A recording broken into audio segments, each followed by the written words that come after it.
Hello नमस्कार दोस्तों, star Navodaya classes आप सभी का हार्दिक स्वागत करता है। जैसा कि हमने आपसे कहा था कि बहुत ही जल्द आपके लिए आरओ या जीएस का प्रैक्टिस सेट ले आएंगे, तो आज से इस सीरीज का शुभारंभ हो रहा है। ठीक है, तो शुरू करने से पहले हम आपको कुछ बातें बता दें कि ये प्रैक्टिस सेट आपका एक तो ऐसा रहेगा कि जिसमें सारी जीएस को कवर किया जाएगा।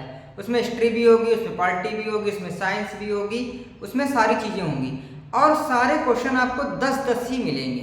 ठीक है, 10 इसलिए मिलेंगे क्योंकि आप लोग बोर भी ना हो और दूसरा क्या है कि इसमें टाइम भी कम लगेगा। ठीक है, तो आइए शुरू करते हैं। भारतीय उपमहाद्वीप में कृषि के प्राचीनतम साक्ष्य प्राप्त हुए हैं। तो भारतीय उपमहाद्वीप में कृषि के प्राचीनतम साक्ष्य की बात करेगा तो लौरा देव मिले हैं। कहाँ पे मिले हैं? लौरा देव में मिले हैं।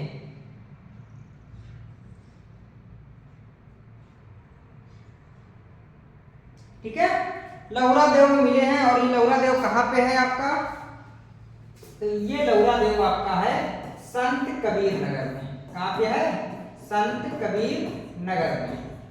ठीक है, इससे पहले कहाँ मिले थे? अगर ये भारतीय उपमहाद्वीप की अब बात करेंगे तो प्राचीनतम तो ये लगभग 7000 ईसा पूर्व की बात कर रहा है। ठीक है, 7000 से लेकर 9000 ईसा पूर्व की बात कर रहा है। ठीक है, तो ये मिले थे।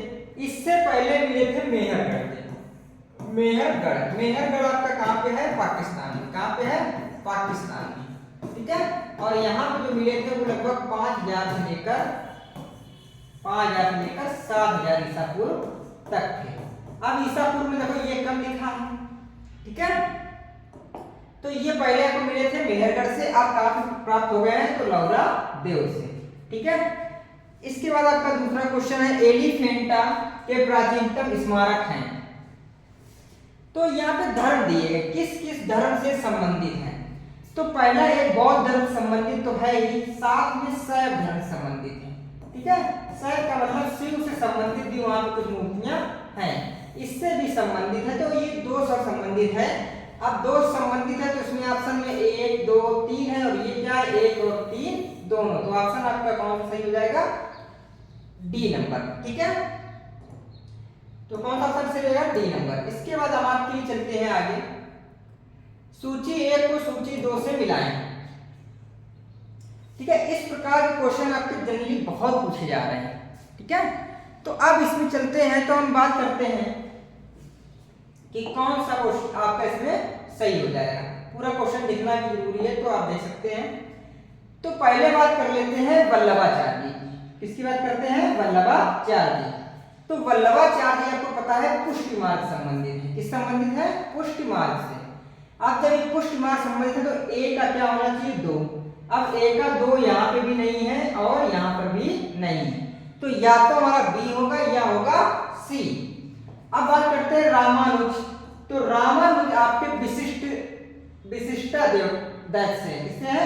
3 नंबर से। तो बी का 3, तो बी का 3 यहाँ पे बी का 4, तो ये भी नहीं होगा। तो आपका सही आंसर क्या हो जाएगा? C number. क्या सही आंसर होगा? C number. ठीक है, तो सी नंबर से होगा। माधवाचार्य आपके किससे हैं? दैत्यवाद से हैं और शंकर आपके किससे हैं? अदैत्यवाद से। ठीक है, तो ये आपका तीसरा क्वेश्चन था, इसका आसानी से आप कर सकते हैं। आगे बात करेंगे क्वेश्चन नंबर 4। इस क्वेश्चन को अगर आप नहीं भी कर पा रहे हैं 4 नंबर क्वेश्चन को, तो आप इसमें एक काम कर सकते हैं कि जो आपको आता है उससे कर सकते हैं। जो चीजें आपको आती हैं उससे कर सकते हैं। इसके लिए थोड़ा सा कॉमन सेंस भी लगाएंगे तो ऐसे मिलाने के क्वेश्चन हो सकते हैं। हो सकता है कभी कभी ना मैच करें, कभी कभी 3 में कंफ्यूजन कर देता है, लेकिन अगर 2 में कंफ्यूजन होगा तो आप मिला सकते हैं। तो देखो पहले बात दिया है हजरत महल। तो इनका ही पूरा नाम था क्या? बेगम हजरत महल। और ये 1857 की क्रांति में कहाँ से ली थी? लखनऊ से लड़ी थी। ठीक है, तो जब ये लखनऊ से लड़ी थी तो इनका कहाँ से आपका संबंध हो गया? लखनऊ से। तो ए का क्या हो गया आपका? 4। ए का हो गया 4, तो ए का 4 दो ही जगह है, या तो सी में या तो डी में। इसका मतलब ए और बी आपके नहीं होंगे। फिर इसके बाद आप किसको जानते हैं? ये ऐसे देखेंगे। तो इसके बाद आप जानते हैं नाना साहब। नाना साहब बेटा कौन? क्रांति पेंशन वाला मुद्दा था इनका, और ये किससे संबंधित है? कानपुर से। तो डी का 2, A का 4 और B का 2। अब देखो A का 4 यहाँ भी है, यहाँ भी है, B का 2 यहाँ भी है, यहाँ भी। उसने आपको फंसाने की पूरी कोशिश की है कि आपको भी 2 पता होंगे, तो उसने कहा चलो अब 2 आपको वो ले रहे हैं। अब मौलवी अहमदुल्लाह की बात कर लें। तो मौलवी अहमदुल्लाह जो थे ये फैजाबाद से थे। किस रीजन से थे? फैजाबाद। मतलब B का 1 होना चाहिए।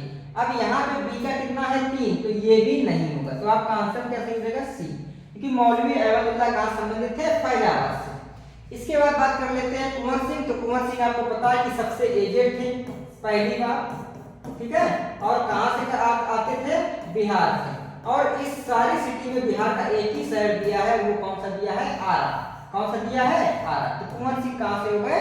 आरा से। ठीक है, समझ गए? इसके बाद आते हैं भारतीय राष्ट्रीय कांग्रेस को किसने भीख मांगने वाली संस्था कहा था? Begging institute.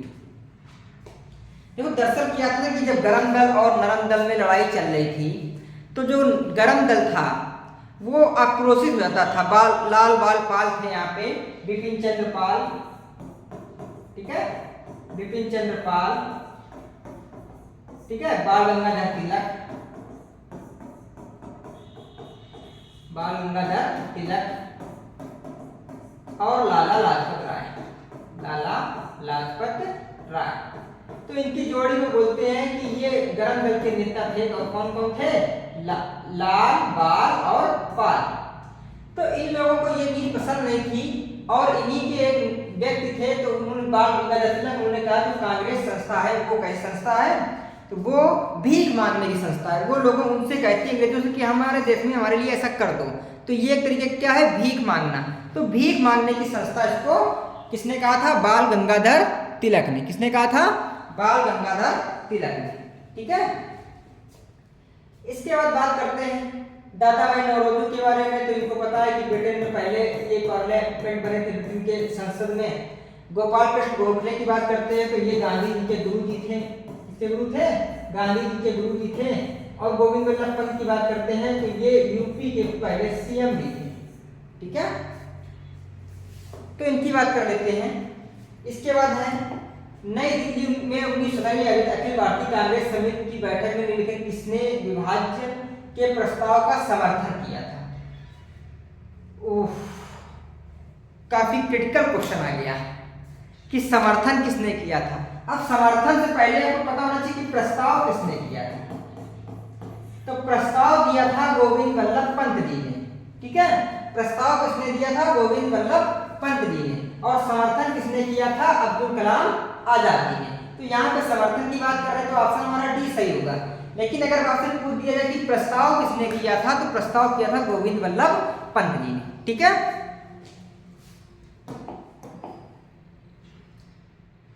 इसके बाद ब्रिटिश पार्लियामेंट में चुना जाने वाला प्रथम भारतीय कौन था? तो अभी हमने आपको बताया दादा भाई नौरोजी। तो ये तो अभी बता चुके थे वही। ठीक, इसके बाद 8 नंबर क्वेश्चन जो आपका है, ये भी काफी क्वेश्चन आपको वो करता है, परेशान करता है। रक्षा बलों का सर्वोच्च कमांड राष्ट्रपति में निहित है, ये है कथन। और कारण क्या है? प्रधान सेनापति की हैसियत से राष्ट्रपति की शक्तियां विधायी नियंत्रण से स्वतंत्र हैं। तो अब यहाँ पे आपको कथन और कारण को मिला के बताना कि दोनों सही हैं। तो ऑप्शन क्या दिया? ए तथा आर दोनों सही है, तथा आर ए की सही व्याख्या करता है। ए तथा आर दोनों सही परंतु आर ए की व्याख्या नहीं करता है। ए सही है परंतु आर गलत है, ए गलत है परंतु आर सही है। तो देखो ए तो सही है, रक्षा बलों का सर्वोच्च कमांड राष्ट्रपति में निहित है, ये ए सही है। ठीक है, तो ये तो नहीं होगा, जिसमें ए गलत है ये तो नहीं होगा, ये तो होगा नहीं, एक कट गया। अब बात करते हैं प्रधान सेनापति की हैसियत से राष्ट्रपति की शक्तियां विधायी नियंत्रण से स्वतंत्र है। ऐसा नहीं है। भारत में क्या है कि जो राष्ट्रपति की शक्तियां हैं, राष्ट्रपति अपनी स्वेच्छा से कुछ कार्य कर सकता है, लेकिन ज्यादातर कार्यों के लिए उसे मंत्रिपरिषद का क्या है? मंत्रिपरिषद के साथ में जो मंत्रिपरिषद की सलाह से कार्य करना पड़ेगा। ठीक है, किसकी सलाह से करना पड़ेगा? मंत्रिपरिषद की सलाह से करना पड़ेगा। तो आर गलत है, तो ए सही है परंतु आर गलत है। ठीक है, क्योंकि यहाँ पे ये जो कहा कि प्रधान सेनापति की ऐसे राष्ट्र की शक्तियां विधायी नियंत्रण से स्वतंत्र, तो स्वतंत्र नहीं है। उसको मंत्रिपरिषद के कहने से ही काम करना पड़ेगा। तो ए सही है परंतु आर गलत है। ठीक है,